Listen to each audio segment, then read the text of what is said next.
Welcome to my channel English பேச ரெடியா. So நம்ம சேனலில் நம்ம எப்படி ஆங்கிலம் ஈஸியாக பேசலாம் அப்படிங்கிறத பற்றி தான் பார்க்க போகிறோம்.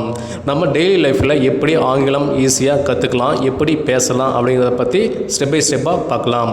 அதுக்கு முன்னாடி நம்ம சேனலை இப்போ தான் நீங்கள் ஃபஸ்ட் டைம் பார்க்குறீங்க, அதுவும் இல்லாமல் ஆங்கிலம் உங்களுக்கு கற்றுக்க ஆசையாக இருக்குது, விருப்பமாக இருக்குது அப்படின்னா நம்ம சேனலை லைக் பண்ணிவிட்டு மறக்காமல் சப்ஸ்கிரைப் பண்ணி வச்சுக்கோங்க. நீங்கள் சென்றவுடன் எனக்கு அழைக்கவும். நீங்கள் சென்றவுடன் எனக்கு அழைக்கவும் எப்படி சொல்லலாம்? நீங்கள் ஒரு இடத்துக்கு போன பிறகு என்னை கூப்பிடுங்க. ஆஃபீஸோ வீடுக்கோ இல்லை வெளியே எங்கேயோ போகணும், நீங்கள் போனோன்னே எனக்கு கூப்பிடுங்க எப்படி சொல்லலாம்? நீங்கள் சென்றவுடன் எனக்கு அழைக்கவும். Call me when you reach. Call me when you reach. So when you reach. So நீங்கள் ஒரு இடத்த அடைஞ்சதுக்கப்புறம் வீட்டுக்கோ இல்லை வந்து ஆஃபீஸ்க்கோ இல்லை தியேட்டருக்கோ சொல்ல முடியல, சரி நீங்கள் போனவுடனே என்னை கூப்பிடுங்க அப்படின்னு சொல்கிறோம் இல்லையா? நீங்கள் போய் சேர்ந்தோடனே என்னை கூப்பிடுங்க எப்படி சொல்லலாம்? நீங்கள் சென்றவுடன் எனக்கு அழைக்கவும். Call me when you reach. Call me when you reach. Okay, simple. அடுத்த வாக்கியம் என்னன்னு பார்க்கலாம். நீ எனக்கு நேரம் சொல்ல முடியுமா? நீ எனக்கு நேரம் சொல்ல முடியுமா? என்ன ஏதாவது டைம், ஓகேவா? எனக்கு டைம் என்னன்னு சொல்ல முடியுமா? ஸோ டைம் என்னன்னு கேட்கல, பொதுவாகவே டைம் சொல்லு அப்படின்னு சொல்லும்போது எப்படி சொல்லலாம்? நீ எனக்கு நேரம் சொல்ல முடியுமா? Can you tell me the time? Can you tell me the time? அவ்வளோதான். ஸோ என்ன டைம் அப்படின்லாம் கேட்கல, சிம்பிளாக என்ன டைம் சொல்லு, டைம் சொல்லு, நீ எனக்கு என் நேரம் சொல்ல முடியுமா? அவ்வளோதான். Can you tell me the டைம்னா டைம் சொல்லு, அவ்வளோதான். என்ன டைம் சொல்ல, சிம்பிளாக டைம் சொல்லு. Can you tell me the டைம்னா நீ எனக்கு நேரம் சொல்ல முடியுமா? அவ்வளோதாங்க, ரொம்ப சிம்பிள். அடுத்த வாக்கியம் என்னன்னு பார்க்கலாமா? குழந்தைகள் தொலைக்காட்சி பார்க்கிறார்கள். குழந்தைகள் தொலைக்காட்சி பார்க்கிறார்கள் எப்படி சொல்லலாம்? குழந்தைங்க டிவி பார்த்துட்ருக்காங்க. ஓகே, ரொம்ப சிம்பிளாக குழந்தைங்க என்ன பண்ணுறாங்க? டிவி பார்த்துட்ருக்காங்க. ஸோ விளையாட போகாமல் டிவி பார்த்துட்ருக்காங்க எப்படி சொல்லலாம்? குழந்தைகள் தொலைக்காட்சி பார்க்கிறார்கள். த சில்ட்ரன் ஆர் வாட்சிங் டிவி. த சில்ட்ரன் ஆர் வாட்சிங் டிவி. த சில்ட்ரன் ஆர் வாட்சிங் டிவினா குழந்தைகள் தொலைக்காட்சி பார்க்கிறார்கள். த சில்ட்ரன் ஆர் வாட்சிங் டிவினா குழந்தைகள் தொலைக்காட்சி பார்க்கிறார்கள். அவ்வளோதான். ஸோ குழந்தைங்க வந்து டிவி பார்த்துட்ருக்காங்க, அவ்வளோதான். குழந்தைகள் தொலைக்காட்சி பார்க்கிறார்கள். த சில்ட்ரன் ஆர் வாட்சிங் டிவி. ஓகே, அடுத்த வாக்கியம் என்னன்னு பார்க்கலாமா? கடை காலை 9 மணிக்கு திறக்கிறது. ஸோ கடை காலை 9 மணிக்கு திறக்கிறது. ஸோ கடை எப்போ திறப்பாங்கன்னு சிம்பிளாக கேட்க முடியல. ஸோ என்ன கடைன்னு கேட்கல, பட் ஆனால் கடை வந்து எப்போ திறப்பாங்க அப்படின்னு கேட்கும்போது எப்படி சொல்லலாம்? த shop opens at 9. The shop opens at 9. கடை காலையில் 9 மணிக்கு திறப்பாங்க, அவ்வளோதான். த ஷாப் ஓப்பன்ஸ் அட் 9. ஸோ கடை காலை 9 மணிக்கு திறக்கிறது, அவ்வளோதான். த shop opens at 9. Okay, the shop opens at 9, அவ்வளோதான். ஸோ காலை 9 மணிக்கு திறக்கிறது, அவ்வளோதான். கடை 9 மணிக்கு திறக்கிறது, அவ்வளோதான். ஸோ மார்னிங் கேட்கும்போது த ஷாப் ஓப்பன்ஸ் அட் 9, அவ்வளோதான். அடுத்த வாக்கியம் என்னன்னு பார்க்கலாமா? அவர்கள் தினமும் கிரிக்கெட் விளையாடுகிறார்கள். அவர்கள் தினமும் கிரிக்கெட் விளையாடுகிறார்கள். அவங்க டெய்லி கிரிக்கெட் விளையாடுறாங்கப்பா அப்படின்னு சொல்கிறோம்ல, எப்படி சொல்லலாம்? அவங்க டெய்லி கிரிக்கெட் விளையாடுறாங்க எப்படி சொல்லலாம்? அவங்க தினமும் கிரிக்கெட் விளையாடுறாங்க. They play cricket daily. They play cricket daily. அவர்கள் தினமும் கிரிக்கெட் விளையாடுகிறார்கள். They play cricket daily. அவ்வளோதாங்க, ரொம்ப சிம்பிள். அவர்கள் தினமும் கிரிக்கெட் விளையாடுகிறார்கள் எப்படி சொல்லலாம்? They play cricket daily. They play cricket daily. So ப்ளேனா விளையாடுதல். ஸோ தே ப்ளே கிரிக்கெட் டெய்லினா அவர்கள் தினமும் கிரிக்கெட் விளையாடுகிறார்கள்.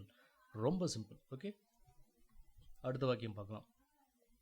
நாய் சத்தமாக குறைத்து கொண்டிருக்கிறது. நாய் சத்தமாக குறைச்சிக்கிட்டு இருக்கு. ஸோ நாய் சத்தமாக குறைக்குது எப்படி சொல்லலாம்?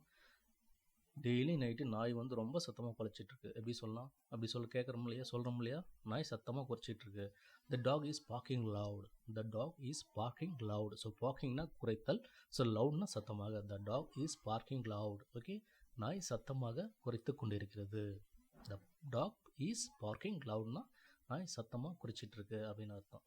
ரொம்ப சிம்பிளாக இருக்குல்ல? த டாக் இஸ் பார்க்கிங் லவுட்னா நாய் சத்தமாக குறைச்சி கொண்டு இருக்கு. ஓகே, அடுத்த வாக்கியம் என்னன்னு பார்க்கலாமா? வெளியில் மழை பெய்து வருகிறது. வெளியில் மழை பெய்து வருகிறது.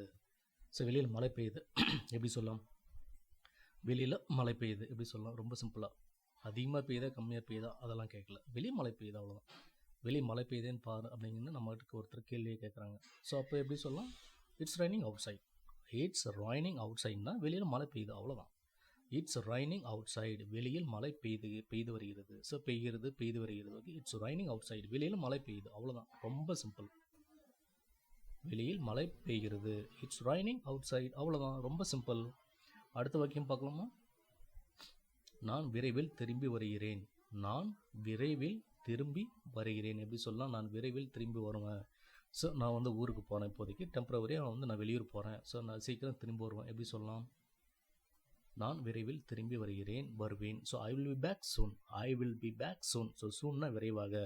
நான் விரைவில் திரும்பி வருகிறேன். I will back soon. Okay, I will be back soon அப்படின்னா நான் விரைவில் திரும்பி வருவேன் அர்த்தம். Okay, so I will back சூன்.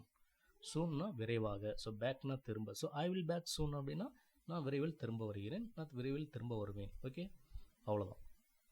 அடுத்த வாக்கியம். அவள் அழகான ஓவியங்கள் வரைகிறாள். அவள் அழகான ஓவியங்கள் வரைகிறாள்.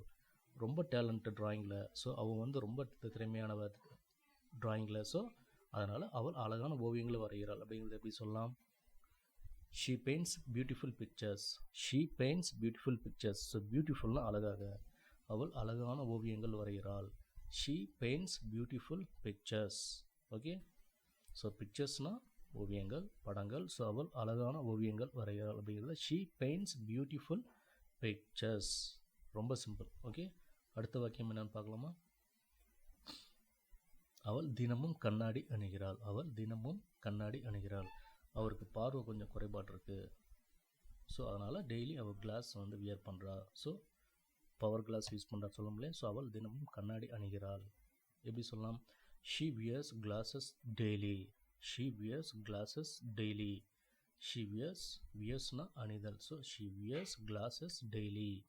அவள் தினமும் கண்ணாடி அணிகிறாள். ஓகே, ரொம்ப சிம்பிளுங்க. She wears glasses daily. அவள் தினமும் கண்ணாடி அணிகிறாள். Okay, very சிம்பிளுங்க. அடுத்த வாக்கியம் என்னன்னு பார்க்கலாமா? அவன் ஆங்கிலம் தெளிவாக பேசுகிறான். எப்படி சொல்லலாம்? அவன் ஆங்கிலம் ரொம்ப நல்லா பேசுகிறான் அப்படின்னு சொல்கிறோம் இல்லையா? ஸோ அப்படி பேசும்போது எப்படி சொல்லலாம்? அவன் ஆங்கிலம் தெளிவாக பேசுகிறான். அவன் ரொம்ப நல்லா ஆங்கிலம் பேசுவான். ஸோ ரொம்ப நல்லா பேசுகிறான். ஆங்கிலம் ரொம்ப நல்லா பேசுகிறான். எப்படி சொல்லலாம்? He speaks English fluently. He speaks English fluently. அடுத்த வாக்கியம் என்னன்னு பார்க்கலாமா? அவள் கவனமாக கேட்கிறாள். அவள் கவனமாக கேட்கிறாள். எப்படி சொல்லலாம்? அவள் வந்து கவனமாக நம்ம சொல்கிறத கேட்குறா. அவள் கவனமாக நம்ம சொல்கிறத கேட்குறா. எப்படி சொல்லலாம்? நம்ம சொல்கிறத அவள் ரொம்ப கவனமாக கேட்குறா. எப்படி சொல்லலாம்? She listens carefully. She listens carefully. So லிசன்ஸ்னா கேட்டதல், கேட்குறது. ஸோ லிசன்ஸ் கேர்ஃபுல்லினா அவள் கவனமாக கேட்கிறாள் அப்படின்னு அர்த்தம். ஷீ லிசன்ஸ் கேர்ஃபுல்லி அப்படின்னா அவள் கவனமாக கேட்கிறாள். She listens carefully. ஸோ அவள் வந்து கவனமாக நம்ம சொல்கிறத கேட்குறா அப்படிங்கிறது எப்படி சொல்லலாம்? She listens carefully.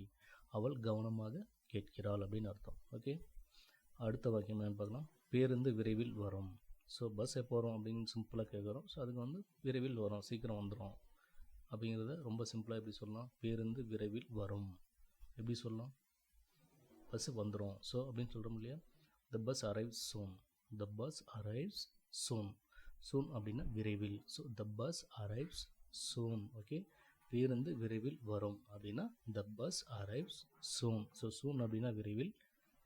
The bus arrives சூன்னா பேருந்து விரைவில் வரும், கூடிய சீக்கிரம் வந்துடும் அப்படின்னு அர்த்தம். ஓகே, அடுத்த வாக்கியம் என்னன்னு பார்க்கலாமா? நான் சோர்வாக இருக்கிறேன். நான் சோர்வாக இருக்கேன். எனக்கு ரொம்ப டயர்டாக இருக்குது, ரொம்ப வேலை. ஸோ அதனால் நான் ரொம்ப சோர்வாக இருக்கிறேன். எப்படி சொல்லலாம்? நான் ரொம்ப சோர்வாக இருக்கேன் அப்படிங்கிறத நான் ரொம்ப டயர்டாக இருக்கேங்கிறத எப்படி சொல்லலாம்? I am feeling tired. So I am feeling tired. So டயர்ட்னா சோர்வு. ஸோ ஐ எம் ஃபீலிங் டயர்ட்னா நான் சோர்வாக இருக்கிறேன். I am feeling tired. So நான் சோர்வாக இருக்கிறேன் அப்படிங்கிறத எப்படி சொல்லலாம்? I am feeling tired. So நான் சோர்வாக இருக்கிறேன். I am feeling tired. Okay, so I am feeling டயர்ட்னா நான் சோர்வாக இருக்கிறேன் அப்படின்னு அர்த்தம். ஸோ இந்த வீடியோக்கான கடைசி வார்த்தை என்னன்னு பார்க்கலாமா? அவர்கள் மதிய உணவு ஒன்றாக சமைக்கிறார்கள். அவர்கள் மதிய உணவு ஒன்றாக சமைக்கிறார்கள். எப்படி சொல்லலாம்? அவங்க வந்து லஞ்ச் வந்து ஒன்றா சேர்ந்து சமைக்கிறாங்க அப்படின்னு சொல்கிறோம் இல்லையா? ஸோ லஞ்ச் வந்து ஒன்றா சேர்ந்து சமைக்கிறாங்க எல்லாரும். எப்படி சொல்லலாம்? தே குக் லஞ்ச் டுகெதர். தே குக் லஞ்ச் டுகெதர். ஸோ டுகெதர்னா ஒன்றாக. ஸோ தே குக் லஞ்ச் டுகெதர்னா ஒன்றாக அவர்கள் சமைக்கிறார்கள் அர்த்தம். ஸோ அவர்கள் மதிய உணவு ஒன்றாக சமைக்கிறார்கள். தே குக் லஞ்ச் டுகெதர். அவர்கள் மதிய உணவு ஒன்றாக சமைக்கிறார்கள்.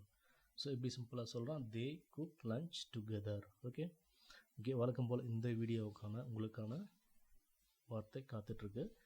பிறகு சந்திப்போம். பிறகு சந்திப்போம். ஸோ அப்புறம் பார்க்கலாம். கண்டிப்பாக பிறகு சந்திப்போம், மீட் பண்ணலாம். பிறகு மீட் பண்ணலாம், அப்புறம் மீட் பண்ணலான்னு சொல்கிறோம் இல்லையா, அது எப்படி சிம்பிளாக ஆங்கிலத்தில் சொல்லலாம் அப்படிங்கிறத கீழே கமெண்ட் பண்ணுங்கள். ஸோ கண்டிப்பாக முடியும். ஸோ ரொம்ப சிம்பிளான வார்த்தை தான். ஸோ பிறகு சந்திப்போம் அப்படிங்கிறத எப்படி ஆங்கிலத்தில் நம்ம சொல்லலாம் அப்படிங்கிறத கீழே கமெண்ட் பண்ணுங்கள். ஸோ ரொம்ப ஈஸியான வார்த்தை, உங்களால் முடியும், கண்டிப்பாக ட்ரை பண்ணுங்கள். ஸோ பிறகு சந்திப்போம் அப்படிங்கிறத எப்படி சொல்லலாம். ஓகே, தேங்க்ஸ் ஃபார் வாட்சிங்.